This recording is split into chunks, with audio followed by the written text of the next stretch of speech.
Շատ հավանում եմ ես ձեր խումբ ասեմ Ընտրես։ գործակալությունը։ Դե ոնց որ ինքը բաների պրոդուկտներից մեկն է։ Իսկ Ըհը, մենք ունենք մեր ստեղծած պրոդուկտները ըհը։ ու նաև աշխատում ենք շուկայում բոլորի հետ։ Հա, հա, հա, հա։ Այդ ոնց որ մեր ստեղծած պրոդուկտներից մեկն է հենց Եկչախումբը, ինքը ոնց որ ալտերնատիվ դե ծառայություն է, էլի։ Ստացվում է, Ստանդարտ հա, հա, խորին հա։ Հա։ զուգահեռ այսօր Okay։ պահանջարկը կա։ Всё, ուզում ես Ահա։ սկսենք արդեն։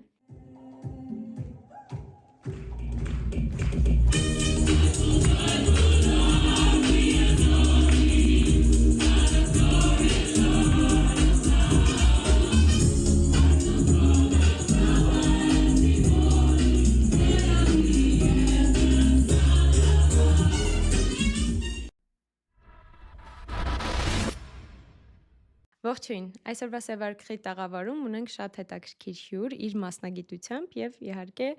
կբացահայտենք մեր հյուրին։ Այսօր Մաշա Ալավերդյանի հետ ենք զրուցելու դիրիժոր, Սկենա երաժշտական գործակալության հիմնադիր տնօրեն եւ իհարկե ստեղծագործական կրեատիվ ղեկավար։ Ողջույն Մաշա, շնորհակալ եմ հրավերս ընդունելու համար։ Ողջույն, շնորհակալ եմ հրավերի համար։ Եվ վերջերս մրցանակներով ամփոփեցիք Սկենայի գործունեությունը, բայց ուզում եմ ոչ թե մրցանակներից գանք, այլ ուզում եմ հենց քո մասնագիտությունից գանք, հա, որովհետև ոչ միայն աշխարհում, այլ նաև հայկական իրականության մեջ բավական դժվար մասնագիտություն է դիրիժոր դառնալը, այն էլ կնոջ համար, որովհետև տարբեր հարցումներով աշխարհում դիրիժորների մեջ կանայք ընդամենը 8%-ն են եւ կարծում եմ Հայաստանում էլ է շատ տեսանելի, եթե նույնիսկ թվերը մենք չառանձնացնենք, որ շատ տղամարդկային, իհարկե կան խմբեր, կան խմբավարներ, դիրիժորներ, բայց ինստիտուցիոնալ առումով որոշումներ կայացնելու, այսպես ավելի տղամարդկային դեմք ունի մասնագիտությունը, հա։ Մի քիչ հարցս երկար է եղավ, բայց ուզում եմ սկսենք սկզբից, երբ որոշեցիր, որ պիտի մտնես այս դժվար աշխարհ։ Շնորհակալություն, այո, ճիշտ ես, հիմնականում տղամարդկանց բնորոշ կարծես թե մասնագիտություն է, բայց դե շատ վաղուց արդեն մենք տեսնում ենք, որ կան կին դիրիժորներ շատ հաջող փորձով, հեղինակությամբ, վստահելիությամբ եւ այսպիսով փաստում է, որ մասնագիտությունը ունի առանձնապես սեռական ինչ-որ հատուկ տարանջատում։ Այնուամենայնիվ դիրիժորի համար կարծում եմ հստակ հատկանիշներ կա, որ պետքա անձը ունենա, եթե ունի, գուցե արդեն շանս ունի հաջողելու։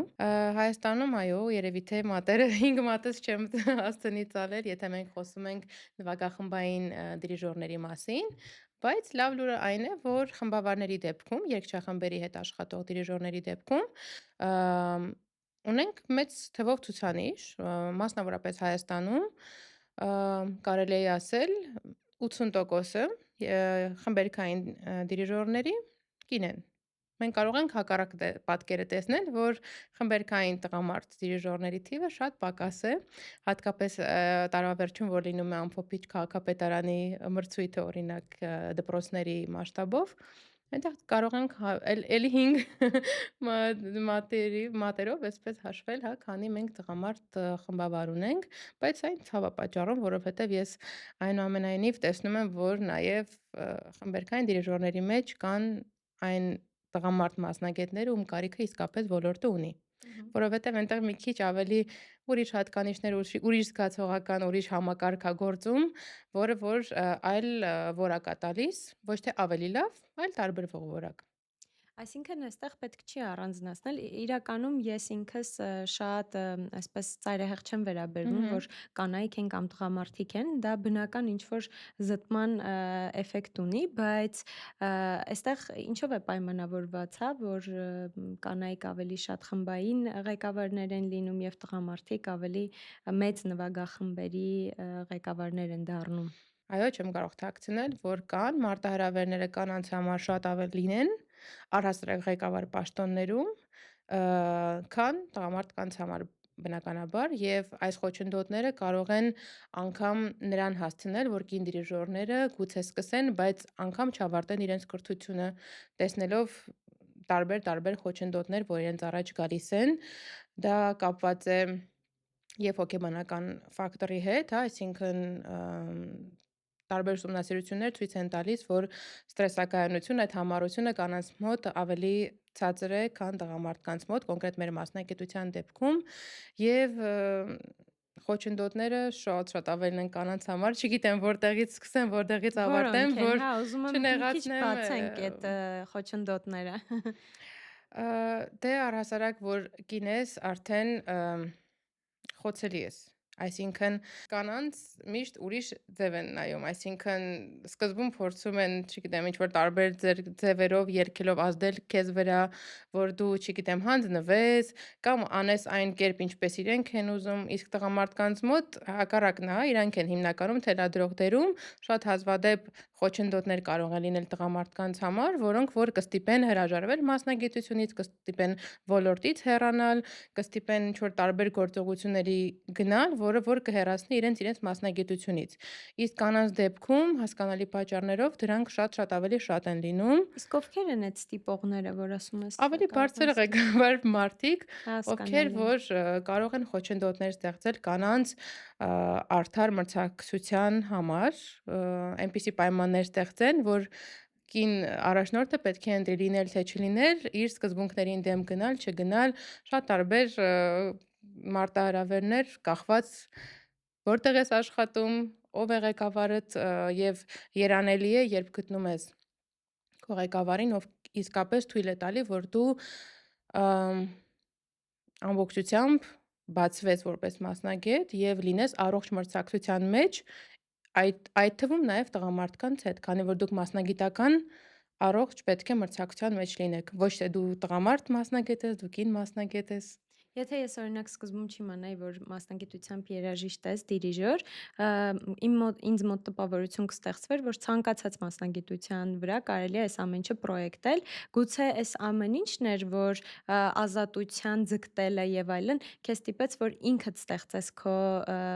երաժշտական գործակալությունը եւ ինքնուրույն աշխատես։ Այստեղ այդ ինքնուրույնությունն նաեւ դժվարություններ է շատ բերում, կուզեմ խոսենք այդ առաջին վախերի, առաջին դժվարությունների մասին, որոնք որ կարողացել ես հաղթահարել։ Երևի իմ պարագայում այնպես է, որ այն հատկանիշները, որ ես ունեմ, երբևիցե թույլ չեն տվել հարմարվել այն պայմաններին, որոնք որ ես նշեցի։ Ամենագայթակղիչ առաջարկները մերժվել են մենակ նրա համար, որ դա եղել է իմ սկզբունքներին դեմ, որ դրանից իմ անձը չի շահելու, անգամ եթե դա ժամանակավոր կարիերայի առաջ խաղացում է։ Դրա համար ճիշտ ես նշում, միշտ ես ինքս ինձ համար եմ այդ հնարավորությունները ստեղծել։ Թե Հայաստանի դիվիզիա երգչախմբի պարագայում, որ 14 տարի գործունեություն է ծավալել եւ ծառայել է մասնագիտական համայնքին, բացառապես անվճար հասարակական հիմունքներով, թե հետո արդեն երաժշտական գործակալությունը, որ ինքնաբուխ, այսինքն իմ բիզնես գաղափարն էր, որպեսզի ես չհեռանամ մասնագիտությունից, քանի որ այսօր շատ դժվար է ակադեմիական ոլորտում, հա, գումար վաստակել եւ ես փորձեցի դուրս չգալով այդ շրջանակից, դուրս չգալով այն էքսպերտիզայից, հա, որին ես արդեն գուցե հասել եմ եւ ունեմ որոշակի իմ պատկերացումը պրոֆեսիոնալ կատարողական արվեստի նկատմամբ, ուղղակի փորձել մեծացնել այդ ծառայությունների ցանկը եւ այսօր մենք կարողանում ենք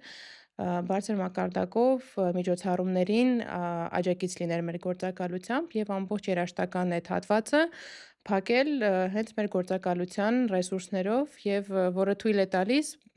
կազմակերպիչներին, հա, կամ բրենդերին, կազմակերպություններին ավելին անել, քան իրենք կարող են պատկերացնել, որովհետև նույն կազմակերպիչները շատ ժամանակ ունեն X ռեսուրսներ, որից իրանք օգտվում են, դրանք կամ կրկնվում են, կամ չունեն անհատականացում, իսկ մեր գործակալությունը, քանի որ մտահաղացումից մինչև իրականացում իրենց կողքին է, թույլ է տալիս, որ այնպիսի մի բան օրինակ մտածենք կամ այնպիսի մի բան իրականացենք, որը որ գուցե իրենք միայնակ այդ բանը չէին կարող իրականացնել։ Հետաքրքիր ֆորմատ եք մտածել, որովհետև մշակութային պրոդյուսինգի տեսանկյունից, քանի որ դու նաև պրոդյուսինգով ես զբաղվում, Բավականին հետաքրքիր ֆորմատ է Հայաստանում դեռ շատ քիչ հանդիպող, եթե չասեմ եզակի։ Շատ հետաքրքիր միտք ասեցիր խոսքիդ մեջ, որ երաժշտությունը մի քիչ անապահով մասնագիտություն է համարվում, այսինքն երաժիշտների համար, ես ինքս գիտեմ դասական երաժշտությամբ զբաղվող երաժիշտների, որոնք մի քանի տեղ աշխատում են, որպեսզի իրենք կարողանան նաև իրենց կարիքները ապահովել, այսօր նաև թատրոնի դերասանների կյանքն է այդպես բավականին բարդ Այո, ստեղծվում, որովհետև միջին ստիպված հա, վիճակագրական այդպես է։ հա,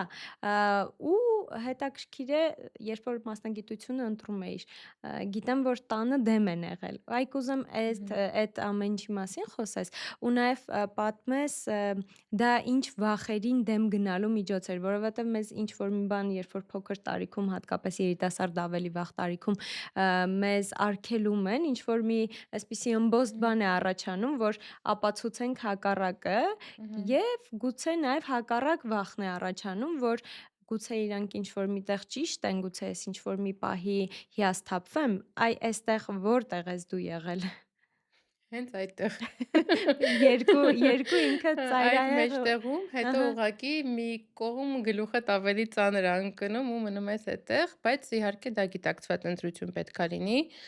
Ինձ մոտ կարծում եմ գիտակցված էր, ոչ էմոցիոնալ, քանի որ ես ունեի այդ ժամանակը էմոցիոնալ ֆոնը հանդարտացնելու եւ որոշում կայացնելու։ Շատ ճիշտ նշեցիր, որ սկզբից բայց պատմիր ա, կոնսերվատորիա ընդունվելուց։ այդ դեպքում մի քիչ էլ ավելի շուտ կգնանք, որովհետև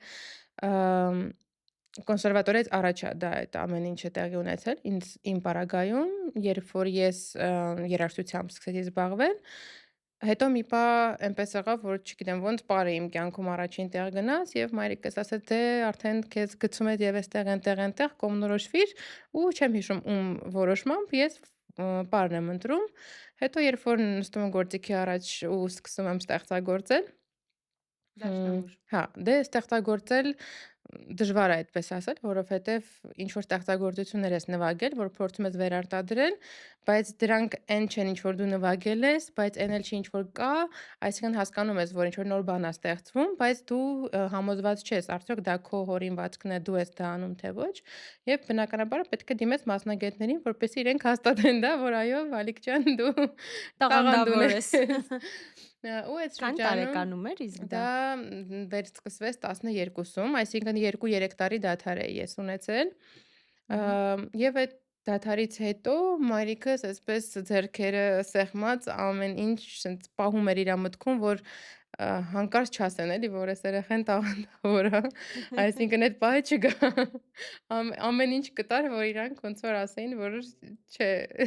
գնա ուրիշ մասնագիտությամբ զբաղվիր։ Բայց ինչի էր այդպիսի վախ կամ Ամ, զգուշավորություն։ Երևի նախ իմ ծնողները շատ արվեստասեր են, մայրիկս էլ կապելայում է երգել, հա, այսինքն այնպիսի գործունեությամբ զբաղվել է արվեստի մեջ, որ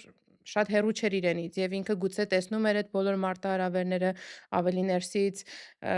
հասկանում էր ինչքան դժվար ճանապարհ է, հա, չնայած ես անձամբ այս պահին կարծում եմ, որ առհասարակ յուրաքանչյուր մասնագիտություն, երբ դու ընտրում ես, եթե ուզում ես լավը լինել, դժվար է լինելու։ Ոչ մի մասնագիտություն Միանշանակ։ հեշտ չի տրվում։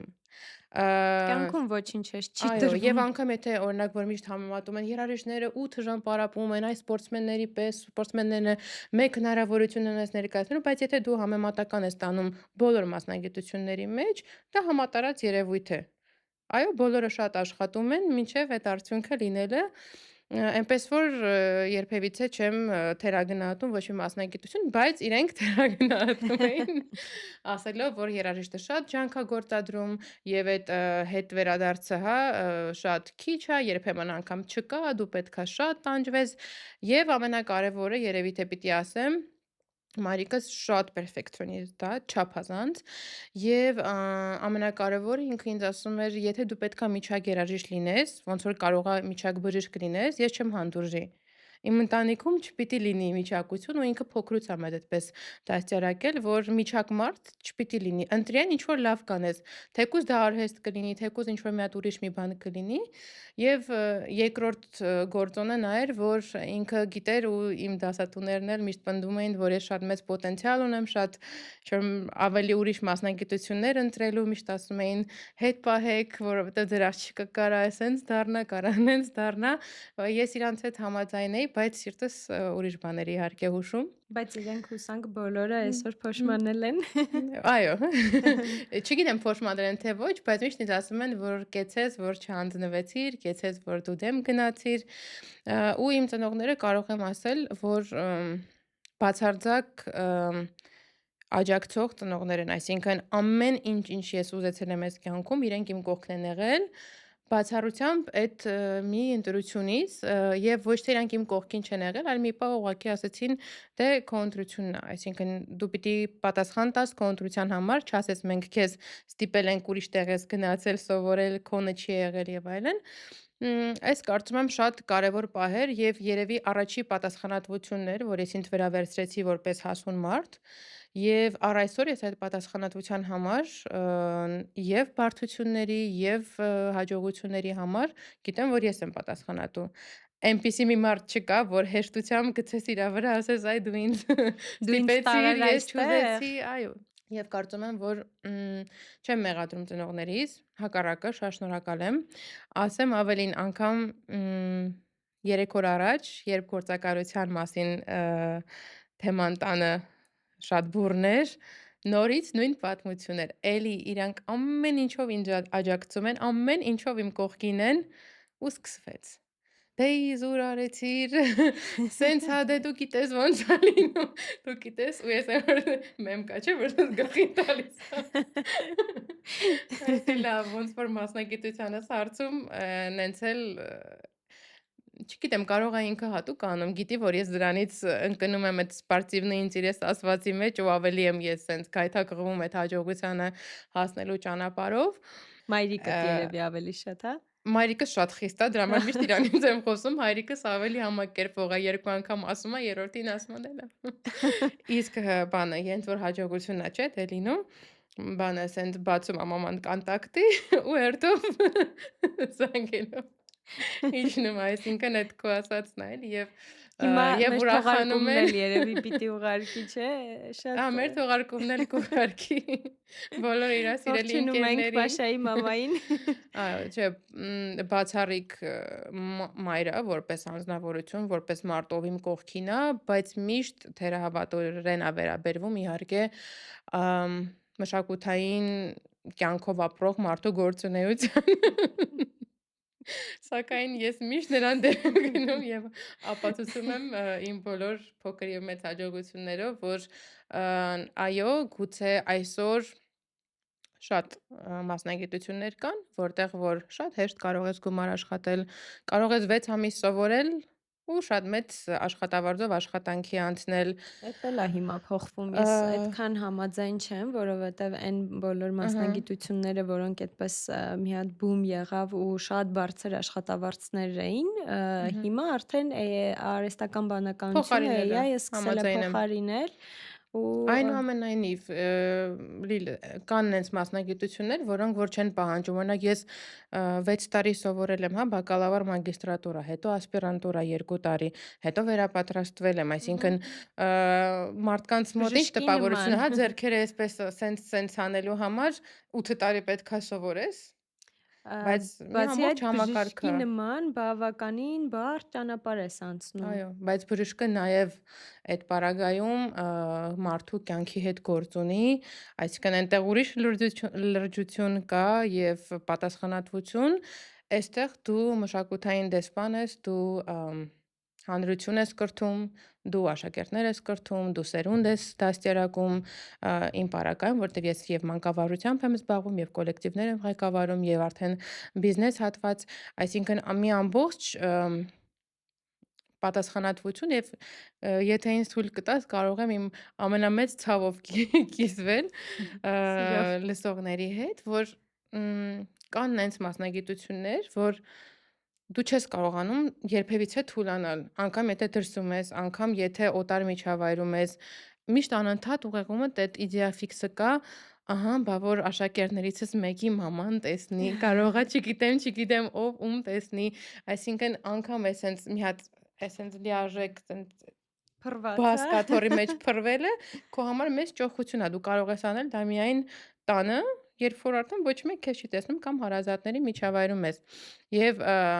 այս այն մասնագիտություններից ա, որ եթե դու քո աշակերտների, քո մտերիմների, քո գործընկերների համար օրինակելի չլինես կամ ամենակիչ եթե օրինակելի չես, գոնե արդարացված չլինի քո գործունեությունը, քո կեցվածքը, քո ինչպես ես դու շփվում մարդկանց հետ, քո կոմունիկացիան եւ այլն, չես կարող, լիարժեք չի լինի քո ինքնությունը, Մгм. որովհետեւ չի կարող լինել գրագետ երաժիշտ, բայց դատարկ բովանդակություն, չի կարող լինել հակադրվող բաներ չեն կարող իրար լինել, եթե չլինի հարմոնիա, չլինի անգամ այդ հարմոնիան երաժշտության մեջ։ Ամեն ինչ փոխկապակցված է այստեղ։ Իհարկե։ Ու այդտեղ, որ ասացիր հանգիստ զգում ես միայն տանը, երբ որ քեզ էլ ոչ ոք չի տեսնում, շատ մարդիկ ունեն այդ հանրայնությունից վախ ու շատ երաժիշտներ կան, որ իրենք չեն սիրում այդ հանրային կերպարը, հա։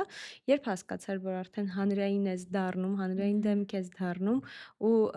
դա ինչ որ վախեր առաջացրեց քեզ մոտ, որ հիմա որ ասում ես աշակերտներից ծնողները տեսնեն։ Հանրային չգիտեմ, ես միշտ համարել եմ ինձ հանրային մարդ, բայց երբեմ ես այդ շեմը անցել, որ հանրային եմ կամ հանրային չեմ, չգիտեմ անգամ հիմա երբ եմ անցել, գուցե հենց այս պահին էլ հանրային չեմ, չգիտեմ, այսինքն չեմ ֆիքսվում ես այդ գաղափարի վրա, ես ավելի շուտ միշտ գուշավոր եմ ինքս իմ գործողությունների, արարքների եւ այլ մյուս, հա, գործողությունների մեջ, չգիտեմ ինչպես այդ նուրբ գիծը իմ մտքում կա, բայց խոսքով չեմ կարող բացատրել։ Քանի որ մենք բոլորս գալիս ենք Մгм. մանկությունից, գուցե մանկության ստացած դաստիարակությունն է դա, ոչ թե երաժիշտի ընկալումը։ Դու հոգեբան ես։ Չէ, բայց քիչ-քիչ սկսում եմ դառնալ այս ոդքասթի շրջանակում։ Գուցե այն ընտանիքներում, որ երեխաներին ամեն ինչ թույլատրված ա, երեխաները կարող են երեխա լինել, իրենց թույլ տված ա, այո, բայց իմ ընտանիքի պարագայում մեզ չեն թողել, որ մենք երեխա լինենք, լավ իմաստով։ Միշտ պատասխանատվության այդ զգացողությունը պատասխան տալ քո արածի համար շատ բարձր ա եղել ու այդ եկել ա պատանեկություն, հետո հասուն կյանք ու չի լքում ուղղակի, բայց չես կարող դրա համար շնորհակալ չլինել։ Գուցե ես չեմ ունեցել այն խենթ մանկությունը, որ մի վատ բան անեմ, ծնողս էլ գնա իմ փոխարեն ներողություն խնդրի կամ տենց բան ես չեմ հիշում, տենց բան չի եղել ուղղակի, բայց այդ շատ իդեալականացված կերպարն էլ ես տարիների ընթացքում փորձում եմ ջարդել, որովհետև չկա իդեալական ոչ մի բան, դա միայն մեր մտքում ա։ Իդեալական որևիցե երևույթ գոյություն չունի։ Դա իդեալականը միայն մեզ համար։ Այդ պահին, այն էլ այդ պահին, որովհետև երբ դու ժամանակ է անցնում, քո գաղափարները վերաիմաստավորվում են, քո կյանքի բերումով օրինակ, չգիտեմ, թեկուզ 4 տարի առաջ մենք լրիվ ուրիշ կյանքով էինք ապրում, չգիտեմ, բնական աղետների ու մյուս պայմանավորված, հա, պայմանների պատճառով 4 տարի հետո փոխվում է կյանքը, դու էլ ես փոխվում, քո մտածողությունն էլ է փոխվում եւ այդ իդեալական այն ինչ որ 4 տարի առաջ էր, այսօր բնավ էլ իդեալական չէ։ Այսինքն այդ պատասխանատվությունը, որը ծնողներդ են փոխանցել, որը ընտանիքում ստացել ես, հիմա կարելի է ասել, որ նույն կերպ աղջկա տես վերաբերվում, թե չէ։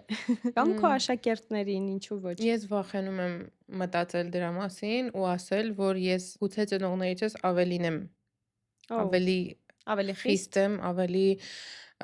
բծախնդիր եմ, ավելի պարզ օրինակով բերեմ, երբ որ չէ ընկնում է երեխան, սովորաբար ասում են, ախ դրանը դուռը խփեց, չգիտեմ ինչ եղավ, ինչ որ սեղանին ա խփում, ախ սեղանին Ավելի անենք։ մանկական երեխային, Ես ոնց որ մանկական մի անգամ ընկերներիցս թողնելու մեկը, դե այնպես էր որ ընկերներիցս մեկի հետ ենք նստած ու աղջիկս գլուխը խոփում է սեղանին, բնականաբար ընկերուհիս իր մանկական բնազներով ասում է խփենք սեղանին, ախ վան, ոնց թե բելային խփեց, բան։ Սենց աշկերտ գնաց, այսինքն Բելլային խփեց։ Բելլան ա խփել սեղանին։ Ասում եմ, Բելլա ջան, ասում եմ, դու ես խփում, ինքը 2 տարեկան է չկա, ու ես լուրջ խոսում ընկերուհիս ինձ ա նայում, որ տիպը էս ինչ ա կատարվում էս աղջիկա հետ։ Ես իրան եմ նայում, ոսե սեղանը խփելա Բելլային։ Ինչ, այսինքն անգամ այդ պահին ես չեմ ուզում գիտակցել, որ 2-3 տարեկան գուցե որ մեր ծնողներն են տենց արել նորմալ ա, բայց ինձ մոտ այդ պահին ասում եմ, ինչի ենք իր պատասխանատվությունը գցում սեղանի վրա։ Ոչ ինքն ա խփել ու չգիտեմ, այնպես ա ստացել, որ դեռևս 3 տարեկան չկա բալիկս, բայց որտեղ որ ինքը խփում ա, ինքը տենց բան չունի, ախ անենք, չգիտեմ, ինչ որ սենց անենք, նենց անենք, ինքը գիտի, որ ինքն ա խփել։ Ու ես սենց այո, այն Պատասխանատվություն է կրում։ Հաշտացին հյուսիցից Մուրադը, որ ասում եմ, Մուրադի Մուրադի դեմքով ես դեմքով։ նստում եմ, նայում եմ, որ ինքը իրա պատասխանատվությունը, բայց նորմալ չի էլի, 3 տարեկան երեխա է, կարելի ա ավելի թեթև վերաբերվել, բայց այդ մանկությունից եկած սովորույթներն ա, բայց ես ինձ շատ հասարակության մեջ վստահ մարդ եմ զգում դրանով։ Ես գիտեմ, որ չկա մարդ, չկա երևույթ, որ իմ կողքով կարող ա պտտվել առանց իմ Էդ էլ գուցե այդ controlling-ի պահն ա, որ Control դու freak ես, բայց չէ, չէ։ ուղղակի մասնագիտական թերություն ա, փորձել ամեն ինչ ոնց որ Աշակերտներդ մեկնաբանություններում կգրեն։ հա, բայց իմ բախտը բերել ա իրանք ինձ բոլորը շատ են սիրում, ես էլ իրենց։ Այդպես, Այդ հա։ զգացվում է ի դեպ ձեր համերգային ծրագրերում միշտ զգացվում է, թե որքան շատ են սիրում, այդ անհնար է կողքից չնկատել իսկապես։ Ու քանի որ երեխայից խոսեցինք, վերջերս հոգեբանները մի ուսումնասիրություն էին արել, որ նույնիսկ հին հեքիաթները, որ ուսումնասիրում են, օրինակ հիմա լրիվ երեխաները այլ կերպ են ընկալում, օրինակ նույն Մոխրոտիկի դեպքում երեխաները սոցհարցումները ցույց են տալիս, որ մեծ մասամբ երեխաներն ասում են, ինչի է այդքան abuse-ը տարել, հա, Մոխրոտիկը, զգում ես այդ սերնդային բախումը արդեն աղջկադ հետ, կամ ունես վախեր, որ ինչը դու ես ընկալել, ինքը այդպես չի ընկալի։ Իրականում չեմ զգում սերնդային վախ, ասեմ ինչի, որովհետև ես անմիջապես շփվում եմ այդ սերնդի հետ։ Այսինքն Նոր սերնդի գնալով հետ։ նոր սերնդի հետ, այո, ես իմ առջև ունեմ հստակ ինչ որ սկզբունքներ, ու այդ սկզբունքներից մի քանիսի մեջ մտնում է հնարավորինս չկորցնել իմ պրոֆեսիոնալ մանկական երգչախմբերը, որտեղ որ ես շփվում եմ։ Ինձ ամենաշատը ես իմ ֆորման ունեմ, այսինքն ես որպես դիրիժոր կարող եմ գնալ իմ այլ երգչախմբեր եւ ես դրանով շատ հոգեպես բավարարված կլինեմ եւ դուրս կգամ կգնամ այլ գործերին, բայց երեխաների հետ շփվելը թույլ է տալիս, որ դու նախ միշտ լինես տոնուսի մեջ, միշտ լինես տեղեկացված ամեն ինչից եւ բնավ դրանք բամբասակները չեն, այլ իսկապես այսօրվա Թրենդների մասին է։ Թրենդների մասին, այո, ինչու ոչ։ Պուլսի վրա պահել մատը Այո, ժամանակին, եւ հա։ երբ որ դու գիտես իրանց ինչ ա դուր գալիս, դու էլ ես կարողանում ստեղծել այն ինչ որ իրանց ա դուր գալիս։ Օրինակ, եթե ես ռեպերտուար եմ ընտրում, ինչու ես պետք է անեմ մի բան, որը միշտ իրանց պետքա հաճույք չպատճառի։ Ստիպեմ ուղակի ասեմ, ոչ սա պետք է անենք, որովհետև ոչ, ես միշտ ընտրում եմ ճանապարհը, ինչ ա իրանց դուր գալիս, ներգրավում եմ իրանք վառվում են այս աչքերով, սրտով եւ այլն, ծնողներին տանը այսպես թափահարում են, որ տարեք ինձ երգչախմբի, որտեվ ես պետքա գնամ այսօր իմ խորի ժամն ա շաբաթ օր ա, ու բոլոր ծնողները չեն գնում քաղաքից դուրս գալիս են երգչախմբի, բայց երբ որ ես հասնում եմ այն իմ ուզած շեմին, որ իրանք գալիս են հաճույքով դասի, այդտեղ բացվում են գրադարանի բոլոր պարտադիր նյութերը։ Եվ ասում եմ, եկեք հասեք Բարի գալուս բարի կենա։ գալուս իրականություն։ Այո, երբ որտեվ այն ինչ որ իրանց է դուր գալիս, դա ժամանակավոր երևույթ է։ Եվ դու պետքա կարողանաս այդ ժամանակավորի վրա հիմնակար նետես։ Եվ թույլ տաս, ասենք, քարեր ես նետում իրանց առջև, որ իրանք կարողանան բարձրանալ։ Եթե դու անդադ անես, ուղղակի դու սպասարկող մարդ կլինես։ Իսկ բնավ ոչ իմ մասնագիտությունը, ոչ առանձնապես իմ որպես մաշայությունը սպասարկելու եւ այդ ուղղությունը ընտրելու մասին չէ, հա, որ ես իմանամ ինչն է լավ, օքեյ, գնանք այս ծառայությունը մատուցենք կամ այս գործողությունը անենք, որ բոլորը գոհ լինեն, որովհետեւ եթե ես գոհ չեմ, ես չեմ քնի գիշերը։ Ուղղակի բարի բուն իմաստով եւ դե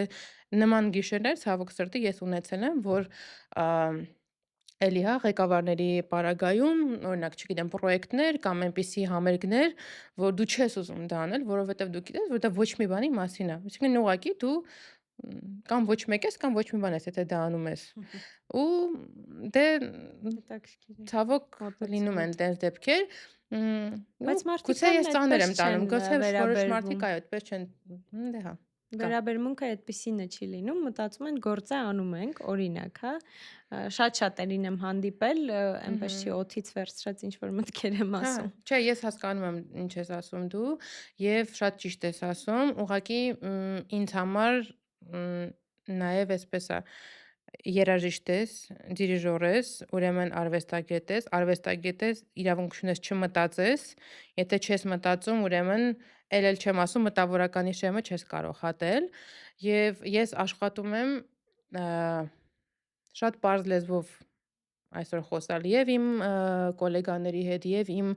աշակերտների եւ իմ ուսանողների, այսինքն բոլորի հետ։ Անգամ հիմա նստած ես ունեմ շատ օրինակ, չգիտեմ, մեծ բառապաշար, որ կարող եմ անverջ այսպես օգտագործել, բայց ոչ միտեղ չի տանելու։ Այսինքն այս պարագայում մեր նպատակը ո՞րն է, ունենալ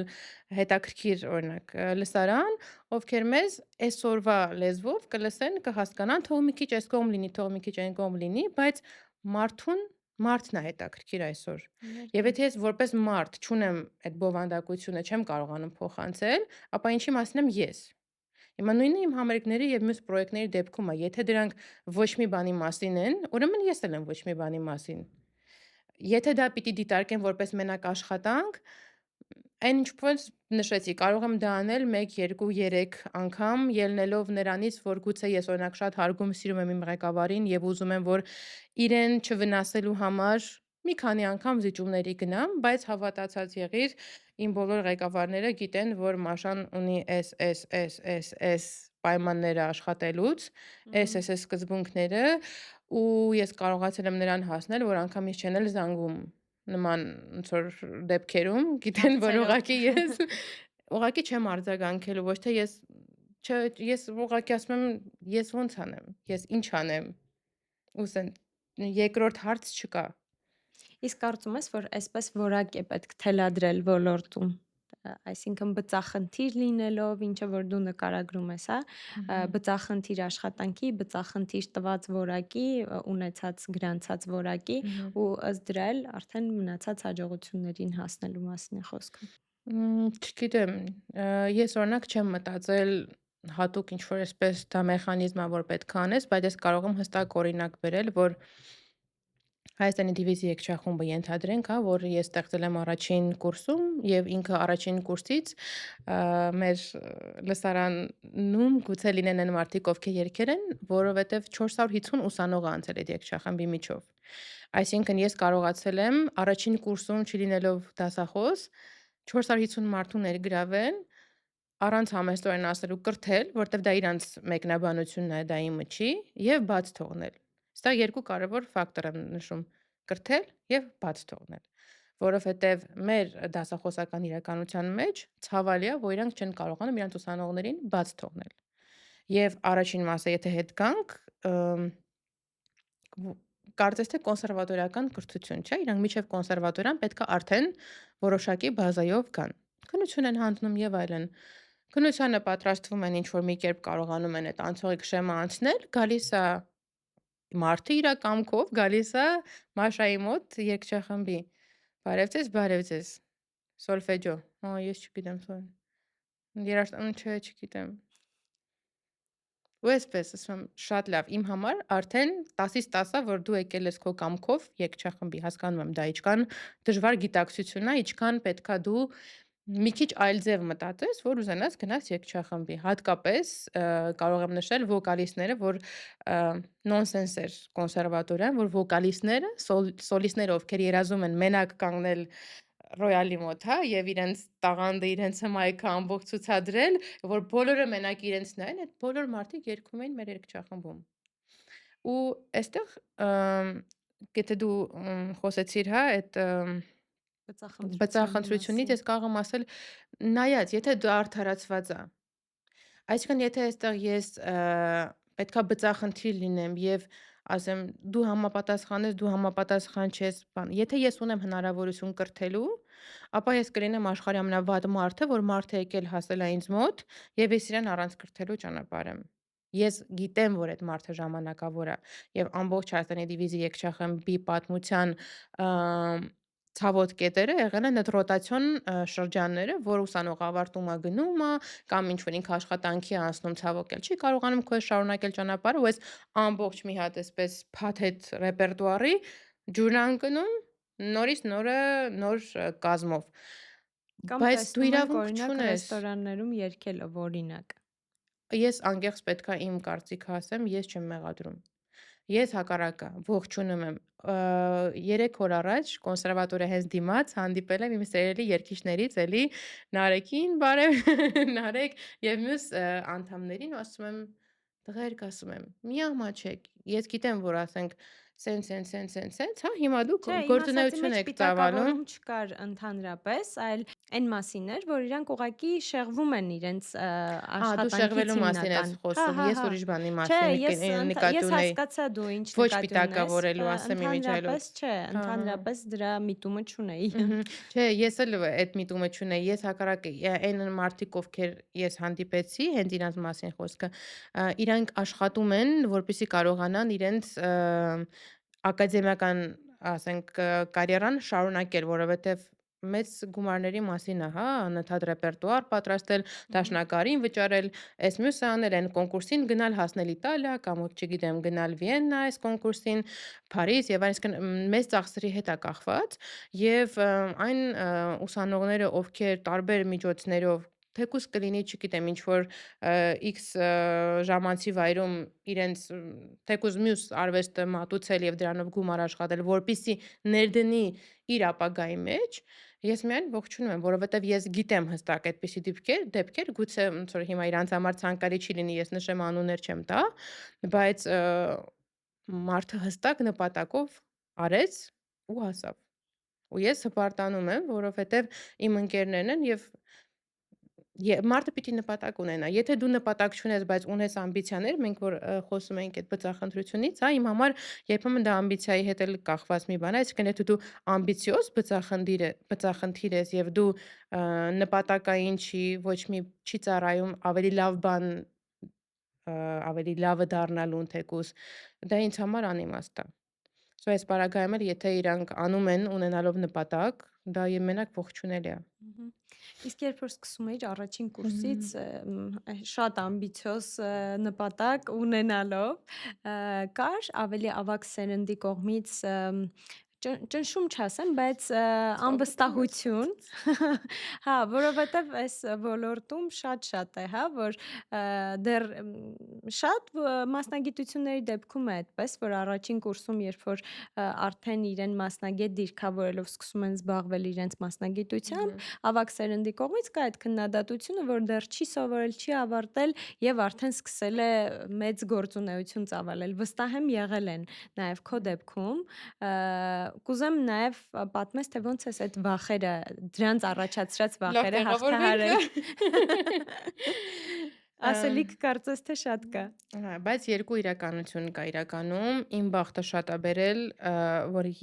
ես որպես մասնագետ, քանի որ մենք առաջի կուրսում, եթե ես հիմա խոսեմ ինչ-որ ուսանողի մասին, ես իրան դիտարկում եմ որպես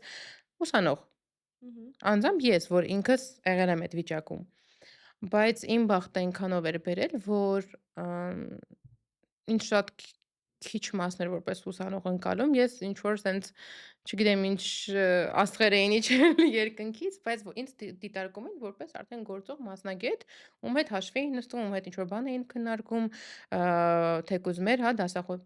դասախոսական կազմը եւ այլն, ես գիտխորհրդում էի ներգրաված, այսինքն տարբեր կոնսերվատորիական ներքին հարցերի մեջ էլ, այդտեղ ուսանողական խորհուրդ եւ այլն։ Ակտիվ էիր, թե ինչ-որ Շատ հմայք ակտիվ էի։ ունեիր, որով գերել ես բոլորին։ Թե երկուսը միասին։ Երկուսը միասին այդ հմայքի համար մի հատ առանձին անեկդոտ է դարձել։ Մի օր այդ խմբավարներից մեկը մոտեցավ համերգից հետո, շատ տխուր ու սենց ինձ ասում է. «Այդ որ սիրուն աչքերիդ համար են այդ տղերքը գալիս»։ Ասում եմ. Էս։ Այսինքն միշտ այդ հարցերը առաջացել են, բայց վերադառնալով հարցին ասեմ, որ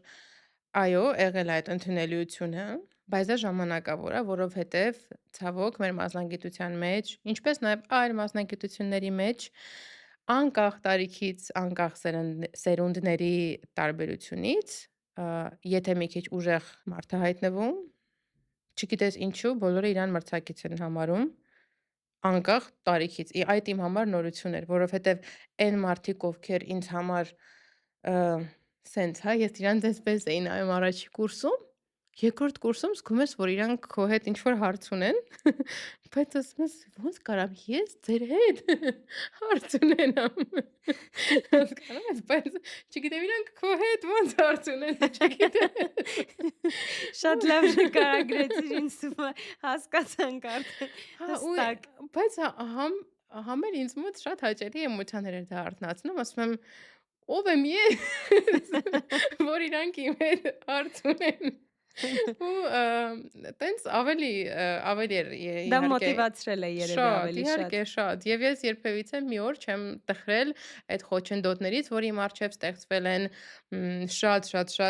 պատմություններ, որ ես քեզ եթերից դուրս կարող եմ պատմել։ Բայց եթերում էլ է Չէ, հետաքրքիր։ եթերում այնքանով հետաքրքիր չի, որ մենք այնքան քիչ ենք, Հա, բոլորը որ կհասկանան, ոնց հա։ պատմեմ Չես ուզում հասկանալու են։ թիրախավորել որևէ մեկին։ Բացարձակ, ես բոլորին շատ եմ սիրում, եւ այո, մեր ոլորտում խնդիրը կա, որ նման մասնագիտական համայնքները իրենց այդ ճոխությունը թույլ տալու իրավունք չունեն։ Ես հիմա առաջնորդվում եմ դրանով։ Ես երբ որ նստած եմ լինում օրինակ մրցույթի հանձնաժողովի անդամ, հա, ժյուրի անդամ, եւ գալիս է, չգիտեմ, այն գոլեգանով գուցե ինչ-որ ժամանակ ինչ-որ մի ռեպլիկա իրան թույլ տվել կամ ինչ-որ մի ուրիշ ձև ա պահել, հա, ես մոռանում եմ, ես բացարձակապես մոռանում եմ դրա մասին, որովհետև իմ համար գոյություն չունի անձնական դաշտ, եթե մենք մասնագիտական քննադատման փուլում ենք։ Վերջ, գնում ա ամեն ինչ եւ այդ օրինակը ինձ տվել են այն մարդիկ։ Ասեմ ինչպես, ուրեմն մի օր չեմ կարող շատ բան պատմել, նենց բան ա, որ միանգամից կիմանա շատ դիտողը ում ասա, անգամ այն մարդիկ, ովքեր երաժիշտ չեն, մի խոսքով այնպես է ստացվում, որ այս մարդը որոշում է, որ պետքա մի քիչ սենց անցնի, էլի մեր երգչախմբի կողքով, վրայով եւ այլն, ու ես ընդհանրապես չեմ պատասխանում, ընդհանրապես հարգելով։ Հանրային ոլորտում, հա, Շատ ինչ-որ, հանրային, հա։ շատ հանրային մարդ, շատ հեղինակությունով մարդ, այս մարդկանցից ու ես երբևիցե չեմ մտածել, որ ինչ է լինի, ես չեմ կարող ընդհարվել, որովհետև առաջին հերթին մեծություն է ինձ համար, ո վերջ։ Ու այդպես այդ օրը այդպես փակում եմ, եթե լիներ այլ մարդ,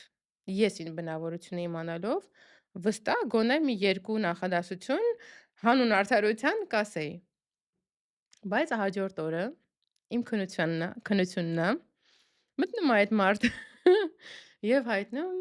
հետո ես իմանում եմ հանձնաժողովի մյուս անդամներից, որ բացարձակ 20-ի աղջիկ ա, միայն ինքը պետք է ստանա այդ 20-ը, որովհետեւ որտեվ ու այդ այն մարդն է, ով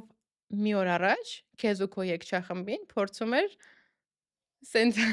սենց անել։ Ու այդ օրվանից ես հասկացա, որ չգիտեմ ինչ ֆակտորներ էին ազդել, որովհետև ընդհանրապես առիթը չկար։ Տենց էր ստացվել, բայց երբ որ դու տեսնում ես, որ հաջորդ օրը ինքը կարծեմ դաժե հանձնաժողովի անդամ չէր այդ օրը։ Ինքը հատուկ գիշերը երևի մտածել է, հասկացել է, որ ասենք դե պետք չէր էլի, ոնց որ առիթ չկար տենց բան անելու, ու մարդը գալիս է ու այդպես ոնց որ իրան դրսևորում, մարդ չէ էլի մեծություն։ Իսկապես, ասենք ես չեմ կարող չասել։ Ու այդ օրը ինձ դաս եղավ, որ այո, շատ ժամանակ կարող են շատ անհարմար վիճակներ լինել, կարող ես դու շատ անհարմար սիտուացիաներում հանդիպել։ Գուցե այդ օրը դու չէիր պատճառը, ինչ որ մեկը նպաստել էր, որ տես լիներ, սուտ բան էին ասել, չգիտեմ ինչ էին ասել, բայց երբ որ մարդը մասնագիտական կարծիք պիտի ասի, ինքը պետքա արդար լինի։ Հետո լրագրողներից կբողոքեն։ Ձեր ոլորտն էլ այնպես չի որ։ Մեր ոլորտը շատ թաքնված Բայց եւ անարդար ոլորտ է։ Այ այստեղ, հա, շատ ճիշտ բառ ասեցիր անարդար ու շատ մենաշնորհային։ Ես շարունակում եմ պնդել, որ մենաշնորհային ինչ որ մի կոմպոնենտ կա, որը, չգիտեմ, գուցե միայն Հայաստանում է, թե քանի որ դու նաև դրսի հետ առնչվել ես, Այո։ փորձ ունես,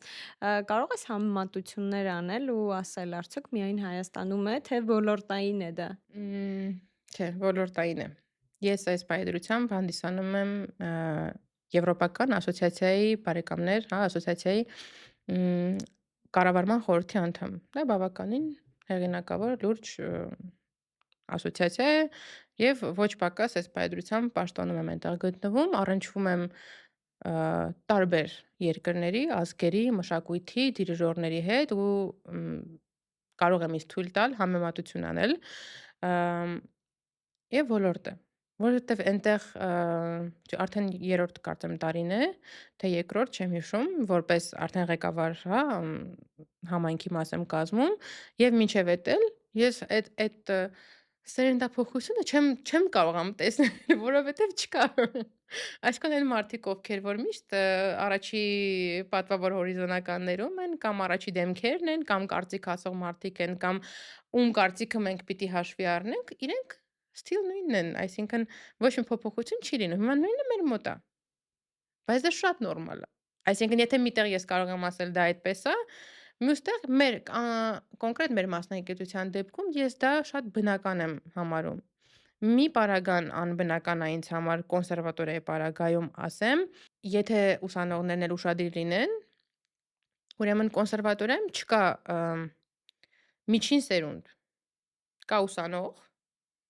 վերջերս ընկերներիցս մեկի հետ էինք զրուցում ու այդ ժամանակ եմ եկել հանգել այդ եզրահանգմանը 10, չգիտեմ քանի տարի անց, ուրեմն միջին սերունդ գոյություն չունի կոնսերվատորիայում, կապող, կա ուսանող, կա դասախոս, դասախոսի ու քո միջև պետքա լինի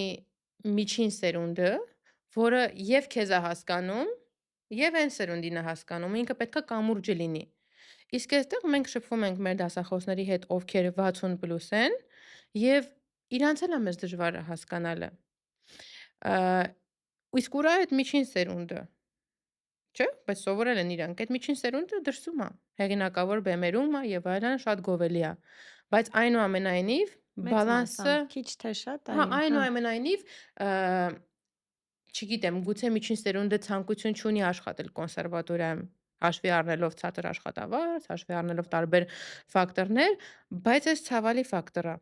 որովհետև ինչից ես այն օրը հանգեցի, խոսում ենք ընկերներիցս մեկի հետ, որ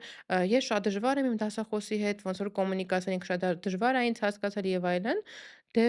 բնականաբար 18 եւ 60 երեք կարելի է հա սերունդների են տեղարանքը դեռևս բաժանել ու բնականաբար դժվար է ստացվելու։ Այնուամենայնիվ, եթե չլինեն մեր այսօրվա կոնսերվատորիայի 60+ դասախոսները, առհասարակ չի լինի կոնսերվատորիա եւ ոնց որ փառք Աստծո, որ իրենք ապրում են, կան եւ կարողանում են կրթել, ուղղակի շատ կուզենայի, ասածս ոչ թե փնովում էի, այլ ասածս նա էր, որ լավ կլինի այդ մեր 60+ այն գանձերը, ովքեր այսօր աշխատում են կոնսերվատորիայում, իրենց ասիստենտներին, մյուս մարդկանց համոզեն, որ իրանք մնան կոնսերվատորիայում, լինեն իրանց կողքին, այսօր եւ կապող, որտեղ վաղը մյուսօր արդեն իրանք են լինելու մեծը, իրանք պետքա կրթեն եւ այլն։ Իսկ անդրադառնալով հարցի երկրորդ մասին, Մենաշնորհների մասին էինք մենաշնորհների, խոսում, հա։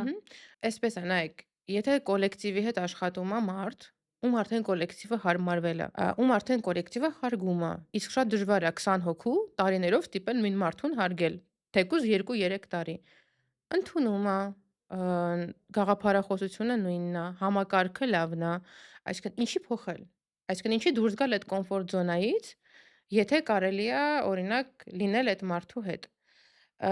Այլ հարց է, որ հնարավորություն չեն տրվում երիտասարդներին աշխատել օրինակ պետական կոլեկտիվների կամ մյուս կարելի է ինչ-որ տենց ծրագրեր կամ ինչ-որ հետաքրքիր նախաձեռնություններ անել, որպեսզի երիտասարդ սերունդը ևս ունենա հնարավորություն աշխատելու նման պրոֆեսիոնալ կազմերի հետ եւ ես կարող եմ հստակ ասել, որ Հայաստանում երգչախմբային արվեստը շատ բարձր որակի մակարդակ ունի եւ մենք ունենք այն թվով պետական կոլեկտիվներ, որոնք որ մեծ երկրներ անգամ իրենց թույլ չեն տալիս, այսինքն Գերմանիայում, եթե չեմ սխալվում, ընդամենը 8 պետական կոլեկտիվ կա, թիվը կդժվարանամ ասել Հայաստանում, բայց մոտ 5-ը հաստատ ունենք։ Այսինքն մասշտաբները եթե համեմատենք, անհամեմատելի է։ Էլ Այդ չեմ ասում սիրողական երգչախմբերի մասին։ Ու ըհը, ես կարծում եմ, որ բնական պրոցես է, այլ բան, որ պետքա այլընտրանքներ լինեն, ոլորտը էլ ավելի զարգացնելու, երիտասարդներին էլ ավելի խրախուսելու, որ իրանք դառնան դիրիժորներ, որտեվ հետ են գալի մեր ամենաառաջին հարցին, ու այդտեղ գալիս են, որ ինչ որ մի պահի մարդիկ կարող է դադարեն իրենց մասնագիտական գործունեությունը կամ ուսումը, հասկանալով, որ օքեյ, սա մենաշնորհային մասնագիտություն է, այս մարդը, չգիտեմ, միջև իրա վախճանը չլինի, այդ կոլեկտիվը չի ազատվելու կամ այս բանը չի լինելու, բայց դե բնականաբար ես չեմ խոսում մեր գործող կոլեկտիվների ղեկավարների մասին, ուղղակի երևույթը առհասարակ, որտեվ այս երևույթը կրկնվում է շատ տարբեր մասնագիտությունների մեջ, ինչու մենակ այս մասնագիտության մեջ, ըհը, բայց հիմա նույնը ես կարող եմ իմ վրա պրոյեկտել, բա ես էլ կարող եմ այդպես մտածել։ Բա ինչի եմ ես միջև հիմա զբաղվում դիրիժորությամբ, ինչի եմ ես գործունեություն ծավալում, որովհետև դու պետքա սիրես առաջին, որովհետև դու պետքա անես, որ լինես այդ մարդու փոխարեն, ըհը, այլ դու պետք է անես, որովհետև դու չես կարող անել դա։ Մեզ իմ սոլֆեջոյի դասատուն բարեբախտաբար Ամիրխանյան Ռոբերտն ա եղել մեր շատ սիրելի կոմպոզիտոր, վաստակավոր արտիստ, ու ինքը միշտ ասում էր. «Երգիչը այն մարդն է, Մարինե, ով չի կարող չերգել»։ Այսինքն անկախ ամեն ինչից, հա, եթե դու չես կարող չանել այն ինչ որ դու սիրում ես, վերջ, դա քոնն է։ Ստեղծիր հնարավորություն, ստեղծիր միջավայր քո կողքը, ստեղծիր այդ մասնագիտական համայնքի, չգիտեմ, վստահությունը եւ այլն եւ փառք Աստծո, որ ես այսօր գնում ես չգիտեմ, հենց այդ այո, ճանապարհով այո, եւ ու շատ հետաքրքիր միքսեր եք կարողանում ժամանակակիցը դասականի հետ միավորել ու բավականին հետաքրքիր է ըհը։ ստացվում։ Ուր է գնում հիմա Սկենան, ինձ հետաքրքիր է, որովհետև քո բազում մրցանակների հետ արդեն մրցանակներ ես ստանում Սկենայի համար։ Շատ հետաքրքիր է, այս վերջերս մրցանակ էր ինձ համար, չէի սպասում, որ արձագանքը այդքան շուտ ինձ կվերադառնա, եւ դա եւս մի ազդակ էր, որ ճիշտ ճանապարհին եմ, այսինքն, գիտեք, Նախ շատ մեծ մրցանակի մասին ասենք, այո, Women Leadership Forum-ում այո, ստացավ Մաշան, կարող ես cul դու շարունակել։ Cultural and Art Leadership մրցանակը իմն էր, հա, 6 կանայք կարծեմ ստացան Այո, այդ օրը մրցանակ եւ այո, ես ոնց որ leader էի շատ-շատ տարիներ որպես դիրիժոր, որպես առաջնորդ իմ խմբերի համար, բայց բիզնես ոլորտում դա մի քիչ լրիվ այլ leadership է, որովհետև այնտեղ դու անընդհատ կարող ես հարմարվել, կարող ես ճկուն ճկուն լինել, լինել, այո, իսկ այստեղ դու գործ ունես բացառապես քո անձնական ֆինանսների հետ, քո կարգավիճակի, քո գործի եւ անգամ միջև քո երեխա կապված է այդ ֆինանսական պատոկը եւ այլն, այսինքն դու իրավունք չունես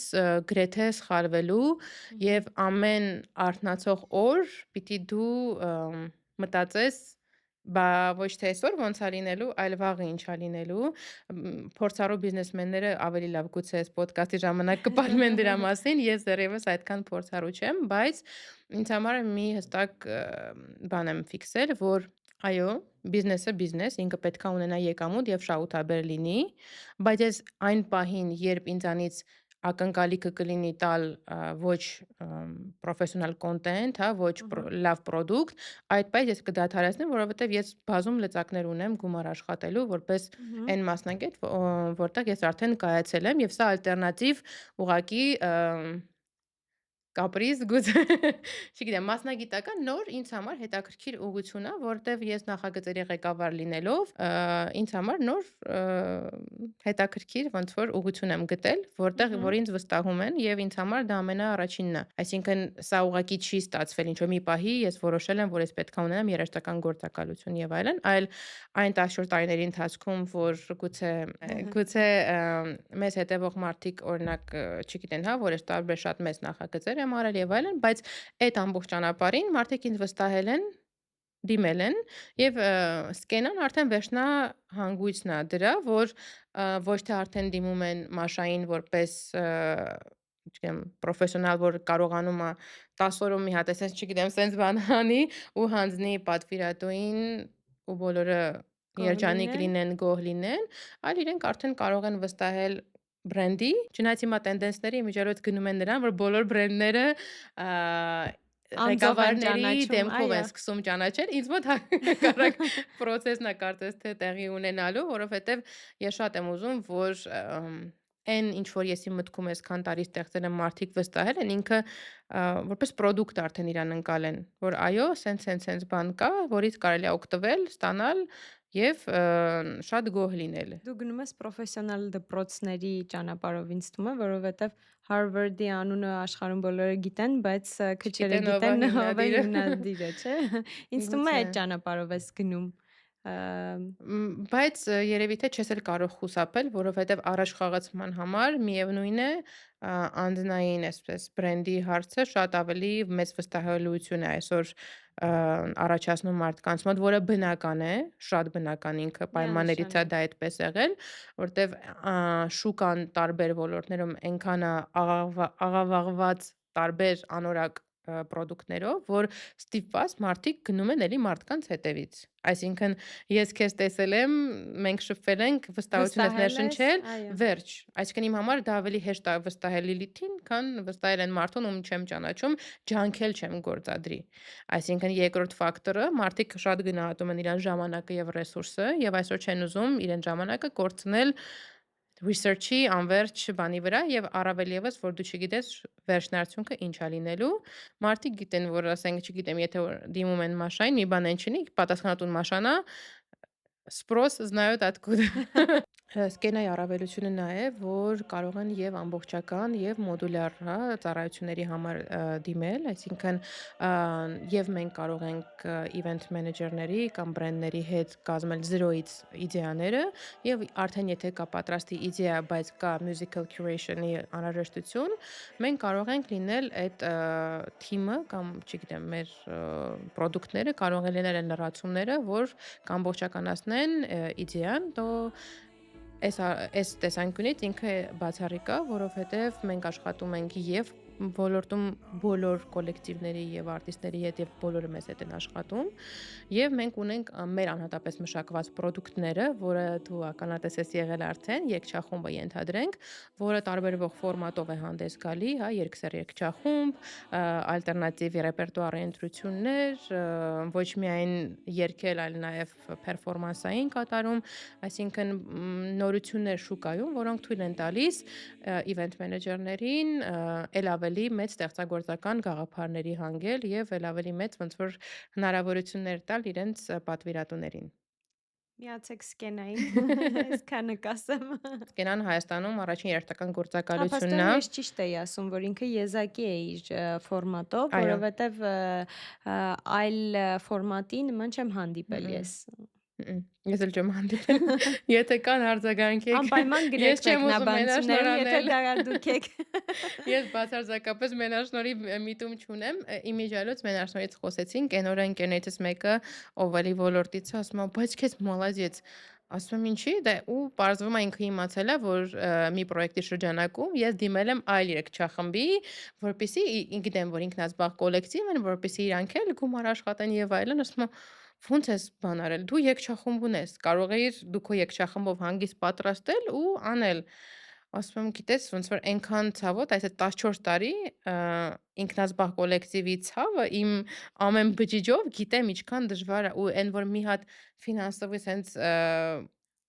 աշխատանք է լինում, Ուզում ես, որ ոգևորվում են, մյուսները նոր մոտիվացիա է օգտվեն։ գալիս, կապ չունի իրանք այդ չգիտեմ, ամեն մեկը 10-20 հազարի կարիքը չի որ ունեն կամ ասենք, չգիտեմ, հա, ուրիշ բայց այդ մենակ մի հատ զգացողություն, որ դու գնահատված ես եւ դա ֆինանսականի մասին չի էլի, հասկացանք ինձ թվում է,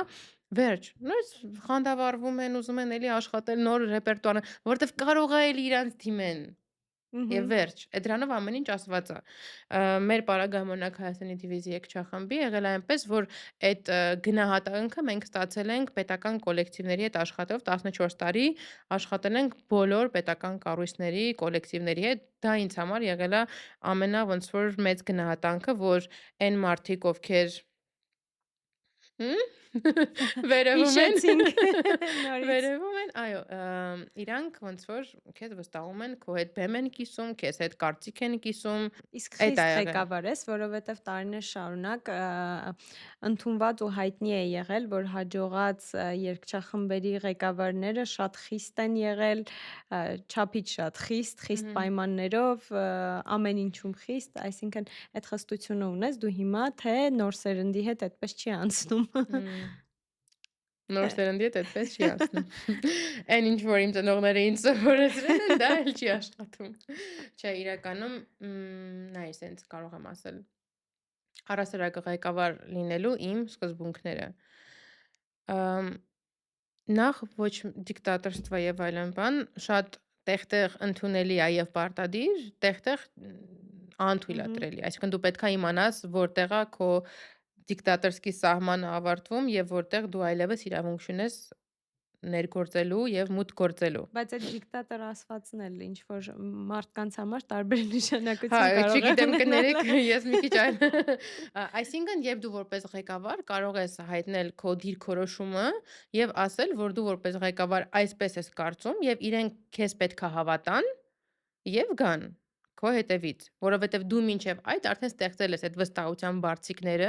եւ մարդիկ վստահ անգամ սխալվելու քեզ հետ կգան։ Ես այդ ի նկատի ունեմ, այսինքն որ չես տալիս դիմացինին մտածելու եւ այլ ասում ես, գիտես, ես եմ, գալիս ես։ Այսինքն այդ ի նկատի ունեմ։ Բայց չի աշխատում։ Անգամ դա երբեմն չի աշխատում այսօր, որովհետև մարդկանց համար իրեն ժամանակը թանկ է, ռեսուրսը թանկ է, ուզում են դնել ռեսուրսը այնտեղ, որտեղ իսկապես իրանք այդ ադաչան կունենան շատ ավելի արագ, շատ ավելի սպասվածից շատ։ Որոնք են իմ սկզբունքները։ Նախ սիրել մարդկանց։ Ես հենց ինքա տենց շատ պարզ նախադասություն ա թվում սիրել մարդկանց։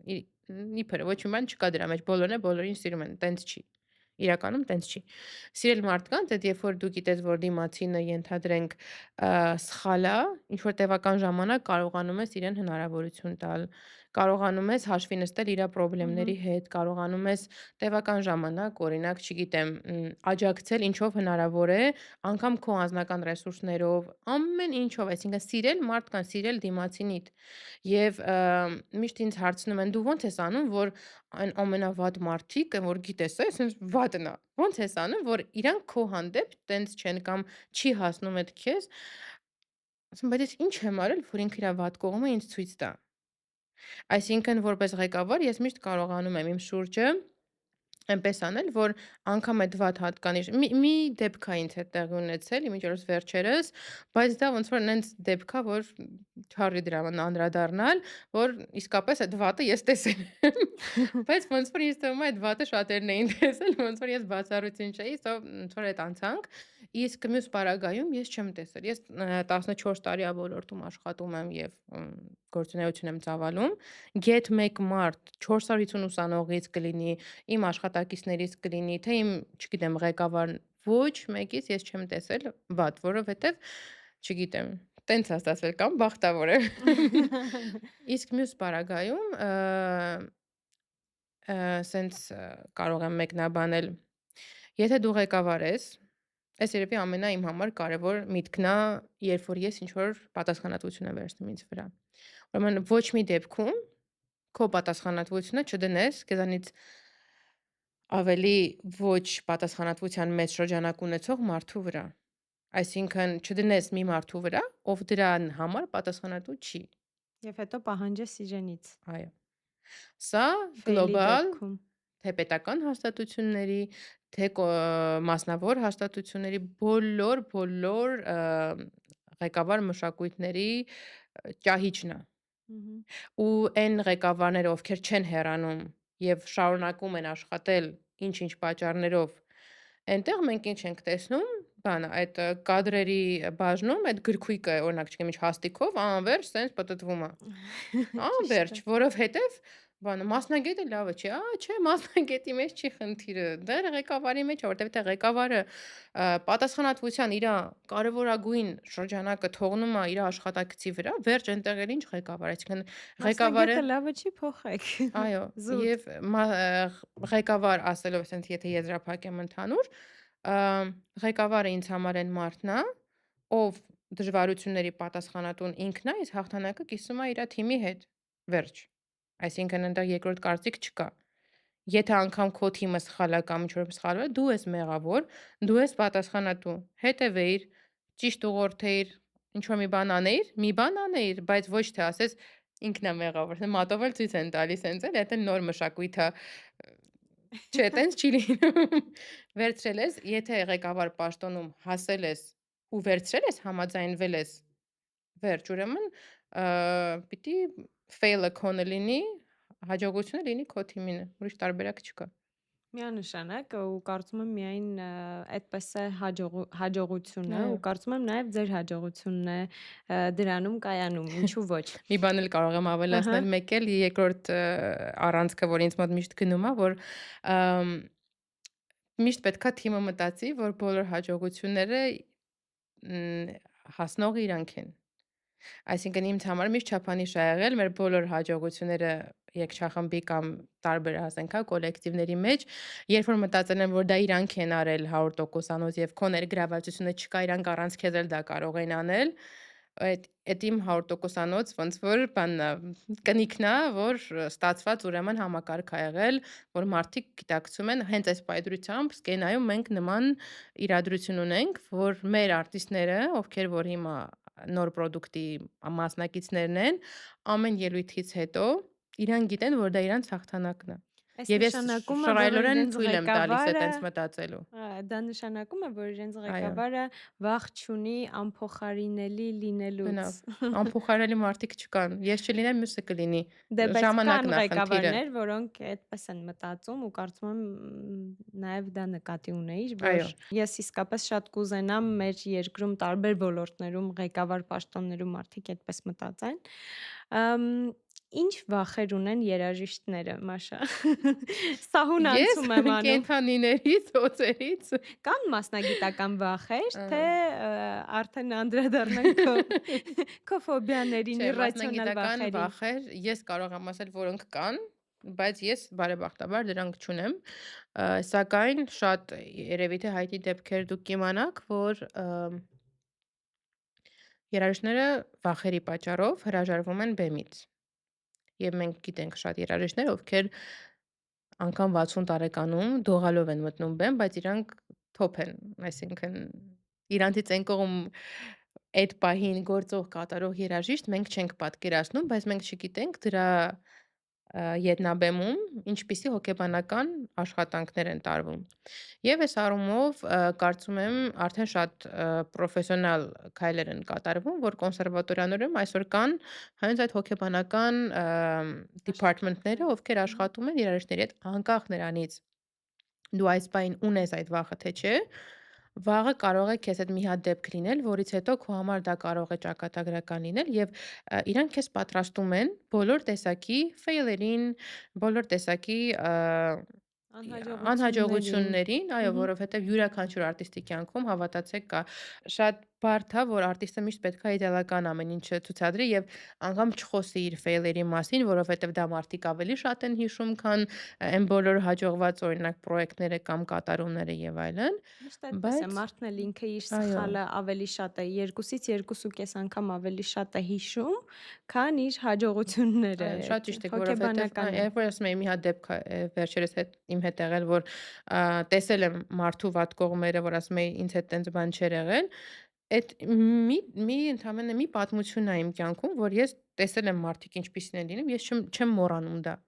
Ամեն օր այդ առանց sense վազող տողի նման իմ ուղեղում գնում է, իսկ այն մյուս բոլոր հաջող օրինակ չէ, պատմությունները մարդը ավելի դժվար է այդ արխիվի մեջ մտնում փորում, որտեվ դե լավին սպիտակ կտավի վրա սև կետը ավելի նկատելի է, քան սպիտակ կետը։ Իսկ տենց, այո, համաձայն եմ։ Փիլիսոփայական զրույցների անցանք, իրացիոնալ վախերը տայիր թվարկում։ Հասկացա։ Որոնք են իրացիոնալ վախերդ։ Կրակ։ Շատ հասկանալի պատճառով ինձ համար, որովհետև չէ, մենք տենց շատ երկար ինչ որ կրակայրիչներ ունեինք տանը, ինչ որ բաներ, կոլեկցիաներ էր ու փոքր ժամանակ մենք եղբորս հետ որ խաղում էինք, ինքը այդ վառած կրակայրիչներով ամբողջ տանով մեկ մեր տուն էր, սենց կլոր էր, ինքը վազում էր իմ հետևից ու ես շկաֆերի այդ գլուխներ, որտեղ ասես բանը պահկող է, գուցե ինքը դաժե հիմա լսի ու չհիշի, բայց դարձել է մանկական տրավմա։ 2 օր առաջ առաջին անգամ վառել եմ լուցկին, այո։ Գիտեք ոնց է պարտիզանով, ոնց որ Էվերեստի բարձրացել։ Ասում եմ, մենք բոլորս գալիս ենք տարեկանում վառ լուցկի վառելուց ուրախանա։ Հա, եւ մեկ էլ մի տարի առաջ այդ կրակայրիչով մի հատ տենց տուն էինք, որ պետքա գազը միացնեի Ահա, ու կողքս ընդհանրապես մարդ չկար, բալիկիս կաթը պետքա տաքացնեի եւ այլն ինչ-որ sense process էր։ ստիպված Ու հա, ասեն ասում բելա, մենակ ես քո պատճառով կարայի sense զողողության գնա, այդ ինչ համար գիտեք ինչ էր, որ եկան բոլորը պատմում, գիտեք ես գազը վառել եմ, գիտեք ես գազը վառել եմ։ կյանքի ձեռք բերում։ Այո։ Այդ կրակայրիչների հետ կապված ես է դպրոցում մեր դասարանի տղաներին, դե ես փոքր տարիքից դեմ եմ եղել ծխելուն, ընդհանրապես բոլորի ծխելուն, ու բոլորի կրակայրիչները հավաքում էի, որ իրենք չծխեին։ Կամս Դպրոցում հակառակը։ դասարանից տղաները կհիշել ինձ թվում է։ Այդ կոլեկցիան կարար նվիրել եղբորս, Հա, ինքը ավելի ընկներ մեծ քո հետևից։ ընկներ իմ հետևից։ Մենք ունենք այստեղ սևարկղ եւ Ըհը։ կտեսնենք ինչ վախեր ունես, կբացահայտենք, սրանով փակում ենք Ինձ քո թվում է ասել եմ աչքերը։ արդեն երրորդ վախը վсё փակ աչքերով ինչ-որ մի բանի մեջ մտնել, բայց փախում եմ, ոչինչ։ Տենց է ձևը Փակիր։ բոլորը վախում են։ Այդքան էլ չէ, նայածով։ Հիմնականում բոլորից ճշտում եմ ով ինչ ալերգիաներ ունի։ Այս շատ եմ վախում, օքեյ։ Այս արկղն է, ես պահում եմ իմ մոտ արկղը։ Ես ինչ պետք անեմ ձերքս Հա, առաջ հետ։ մոտեցրու ձեռքդ։ Էլի։ Հա, Ոխում всё, է։ Ուй, ինչ էր։ Խաղալիք է։ պահի, Չեմ կարա։ նյութեր։ Կենթանի ճիճը։ Ուй, Այ, է նորից երրորդ պետքա Հա, պարտադիր հա, գուշակեմ, ինչա հա, չեն կարա փակենք։ Լավ, եթե շատ եմ տանջում, կարող ես էլ Դա չշարունակել։ մի հատ էլ վերջին Հեսա։ անգամ։ Ինչ է։ Լիտես, այս մուշտակ է։ Չէ, մուշտակի։ Այս բանն է։ Այո, Էս։ այո, այո։ Մուշտակի շարֆը։ Ահա, ելստեղն է ջուր։ Վայ։ Սա նաև Ես չեմ ինչ-որ իմաստով պատկերացնում, բայց վախերին դիմագրավելու համար է, Բայց որ ես չգիտեի, որ ես տենց վախում եմ ինչ-որ անհայտ բաներին կպնելուց։ Փաստորեն, փաստորեն, բայց սա նաև նրա համար է, վարժություն է փոքրիկ, որ մեր հյուրերը իրենց վախերին դիմագրավեն, Հա։ այդպես, Բայց այնպես որ համ էլ գիտեք, շնորհավորում եմ։ Մերսի։ Բայց բաներ, փաստորեն ես ինձ բռնացրեցի հենց նորեն մտքի վրա, այն ինչը ես control չեմ անում, իմ համար Ամեն տագնապ է դեպքում մենք առաջացնում։ բացահայտեցինք, որ Հա։ Մաշան control freak է։ Քանի որ գուշակեցիր, թեև մենք մեր բոլոր հյուրերին ենք նվիրում, մեր գործընկեր Talking Candles-ի կողմից նվիրում եմ Մոմեր շատ եմ մոմեր, սիրում։ էկոլոգիապես մաքուր մոմեր են, շատ գեղեցիկ ձևավորմամբ, այնտեղ կրուասան է եւ փոքրիկ գեղեցիկ մեկ այլ հավելումով։ Շնորհակալություն։ Իդեպ Talking Candles։ իդեպ իրենք էկոլոգիապես մաքուր Շատ են սիրում։ նշեցի ու նաև կարողանում են դասընթացներ իրականացնել, ովքեր մոմերով հետաքրքրված են։ 5 տարի է Talking Candles-ը գործում է Հայաստանում եւ շնորհակալ ենք նաև մեզ աջակցելու համար իրենց։ Շատ գեղեցիկ միջոց փաթեթավորում ունի։ Այդպես հուսով ենք դուր կգա քեզ։ Բույրների միջերոց գալիս է։ Հա։ Հենց փակ վիճակում, հա։ Հուսով ենք դուր կգա։ Եվ ինչի մասին չխոսեցինք, Մաշա։ Ինչ վախ չբացեցինք այսօր։ Գուցե Էլեոնորա Ռուզվելտի այդպես խոսքերը մտքիս եկավ, այդ մեջ բերեմ, հայերեն շատ դժվար է ասել, բայց կինը թեյի տոպրակի նման է, դու չես իմանա ինքը որքան ուժեղ է, մինչև երացող ջրի մեջ չհայտնվի, եւ այս իմաստով ես իսկապես տեսնում եմ, որ այդպես է, ոչ թե իմ մասով, այլ ինչ շրջապատող կանայք այսօր կանայք շատ ուժեղ են։ Ես չգիտեմ, իրենք գուցե այդ թույլ լինելու շռայլությունը այսօր կանայք չունեն, շատ մարտահրավերներ է իրենց առաջ կանգնած, ոչ թե այն մարտահրավերներ, որտեղ մենք գիտենք, այլ ժամանակի ընթացքում փոփոխվող մարտահրավերներ եւ 6 ամիս ինձ հետ ես միշտ ասում էի չի կարող այնպես լինել, որ ինչ-որ մի բան ինձ իմ մասնագիտությունից հեռացնի կամ ես բեմ չուզենամ բարձրանալ, դա աշխատանք է, ես ոնց որ ոչ էմոցիոնալ արտիստ չեմ եւ այլն, դա։ Բայց եկավ այն պահը, որ շատ ուժեղ ստրեսից, անսպասելի ինձ համար ստրեսից, մի օրում ուղղակի այսպես կյանքդ փոխվում է, ես 6 ամիս բեմ չեմ բարձրացել։ Գնացել եմ աշխատանքի, փորձասենյակ մտել եմ շատ դժվարությամբ, բայց բեմ չէի համաձայնում բարձրանալ։ Ինչ համերգ լինում էր, ինչ ասես բաց եմ թողել, ու ասում էի իրոք լինում է արտիստի կյանքում, որ չուզենա ինքը բեմ բարձրանա, ոնց կարա տես լինի, ու դե մի օր քո դուռն ա թակում, անգամ որոշել էի մասնագիտությունից հեռանալ, ինչ-որ sense տարբեր խառը մտքեր ունեի, որովհետև ոնց որ այդ ստրեսների միջով որ անցել էի, նաև ինձ համոզել էին, որ ոնց որ, չգիտեմ, դու պետք է քո կյանքը փոխես, չգիտեմ ինչ անես, ու այդ փոփոխությունները նաև ինչ-որ տենց տանում էին դեպի մասնագիտություն, խորհեմ որ sense ուղիղ լվանում են տարբեր կողմերից, ու ուղղակի այդ որ եռացող ջուր եմ ասում, այդ հենց եռում է ու թրմվում է այնքան, ինչքան ինքը պետքա թրմվի։ Այսինքն դու ամեն դեպքում հասնում ես այն կետին, որ այո, դու ես մարդն ես, որ դու չես կարող չանել սա, որ դու պետք է անես սա, երբեմն այն որ նշեցի շռայլություն չունես թույլ լինելու, որովհետև Այո, քո դեմքին նայում ա օրինակ իմ պարագայում 4-ը երգչախումբ, բալիկս, մյուս մարդիկ, իմ հարազատները, ովքեր չգիտեմ ոնց ա ստացվել, որ թե իմ բարեկամների, թե ասենք իմ մտերիմների համար ես ուղղակի որպես Մաշա իրանց համար շատ ուժ տվող մարդ եմ եւ երբ որ դու գիտես, որ քեզ այդ մարդիկ սպասում են, դու իրավունք չես, բայց դու իրականում ունես, դու ինքդ ունես դու այդ ինքդ հենք կարիքը, լինելու, հենք այո, ունենալու կարիք բայց ունես։ ես ինձ նաեւ բռնացրել եմ այն մտքի վրա, որ ես օգնություն ընդունել չգիտեմ։ Ես տալ շատ լավ եմ կարողանում, բայց օգնություն ընդունել չգիտեմ եւ ասեմ, որ աշխատում եմ ինձ վրա։ Այդպես, այնպես որ ես ուզում եի ասել, որ նման դեպքեր, սիրելի կանայք, սիրելի աղջիկներ, բոլորիս կյանքում լինում են եւ մենք ոչ մեկս բացառություն չենք եւ այդ իդեալականացված ինստագրամյան կլինի թե դիջիթալ կերպարներին մի հավատացեք եւ օրինակ այսօր որ շատերը ինձ տեսնում են ասում են վայ մենք տեսնում ենք քո գործունեությունը, էս ինչքան լավ է, ինչքան հաջող է, ուղղակի սենց ուզում եմ մի հատ հետ տամ այն 2x-ով հետ ու ցույց տամ օրինակ չգիտեմ 8 ամիս առաջ, մի տարի առաջ, ասենք ես ինչի միջով եմ անցել ու այո, էլի նորից կարելի է վերականգնվել, էլի նորից աշխատել, ստեղծագործել ու հավատալ, որ հենց քո ուժն է, որ փոխում է ինչ-որ մի բան քո ոլորտում, քո շրջապատի ոլորտում եւ դու բացառություն չես։ Կարևորը որ դու չմտածես, որ դու միակն ես, որ այդ ճանապարհով անցնում ես, որտեվ դա շատ մեծ ուժ է։ Երբ որ դու գիտես, որ յուրաքանչյուր մարդ իրեն հասանելիք դժվար բաժինը այս կյանքում անցնում է, ուրիշ հարց, դու կարողանում ես մարդ մնալ այդ դժվարությունների ճանապարհին, դու կարողանում ես պահպանել այն արժեքները, որով ի սկզբանե դու շարժվել ես, թե դու փոփոխությունների հետ նաև փոփոխվում ա քո անձը եւ դու ուրիշ բանի մասին ես դառնում։ So եթե դու կարողանում ես պահել այն հիմքերը, ուրեմն կարող ես ինչ որ չափով նաև ստացված համարել քո կյանքը։ Ես այդ փոքրիկ շռայլությունը իմ հանդեպ կարող եմ հիմա թույլ տալ, որ անցումային է շրջանում ես կարողացել եմ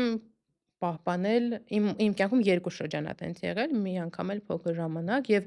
2 անգամ ես հստակ ամուր կանգնած եմ եղել իմ ոտքերի վրա Ինչի ու դեպքեր չեմ էին կուզես սպասել ասել, թե չէ։ էլի մանկությունում նենց մի շրջան, որ դու ամեն ինչ ունես, ամեն ինչ։ Մի պահ բեկումնային շրջան է քո ընտանիքում, կարելի է ասել 180 աստիճանի տարբերություններ եւ Ֆինանսական գուցե նաեւ բանի մասին ֆինանսականի էր։ մասին է, այո, եւ դու պետք է կարողանաս հասկանալ, որ դու նյութի մասին չես եւ այն ինչ որ քեզ տվել են քո ծնողները, այն արժեքները, որ տվել են, դա բացառապես միայն քո որպես գաղափարապես մարդ լինելու հիմքերն ա եղել եւ դու պարտավոր ես դրանք պահել անկախ ինչ սիտուացիայում ես գտնվում, ինչի միջով ես անցնում, որտեվ դրանք փոփոխական են եւ այո, հետո էլի փոխվեց, այո, մի ուրիշ շրջան, մի ուրիշ եւ կյանքը փոփոխության մասին է։ Ոչ մի բան հավերժ չէ, ոչ մի Իհարկե։ բան։ Այնպես։ Ու սովորաբար փոխվում են այն մարդիկ, որոնք ի սկզբանե չեն ճանաչել իրենց արժեքները ու տեսնում ես, որ մարդը փոխվեց, բայց դա նրանից չի, որ ինքը վատ արժեքներ է ունեցել, ուղղակի ինքը չի ճանաչել իր իրական արժեքները։ եւ շատ Բայց ինչպես ուրախալի են է, որ ճանաչում։ Գուցե դու պատասխանես այդ հարցին, այդ Այդ երևի ինքնաճանաչման բավականին դժվար փուլ է, Մհմ, որ ամեն մեկը պիտի ինքը անձամբ անցնի ու շատ ոգևորիչ է, մհմ, որ դու գտել ես այդ ճանապարհը ու միմիայն հաջողություններ եմ մաղթում, շատ հաճելի զրույց էր։ շնորհակալություն, փոխադարձ։ Դե ինչ, դուք էլ կարող եք գրել մեկնաբանություններում, թե մեր զրույցի հատկապես որ հատվածը ձեզ դուր եկավ, եթե հարցեր ունեք Մաշային կարող եք գրել, հուսանք կպատասխանի Սիրով, միշտ։ եւ մնացեք մեզ հետ բացահայտելու մեր հաջորդ հյուրի սև արկղը։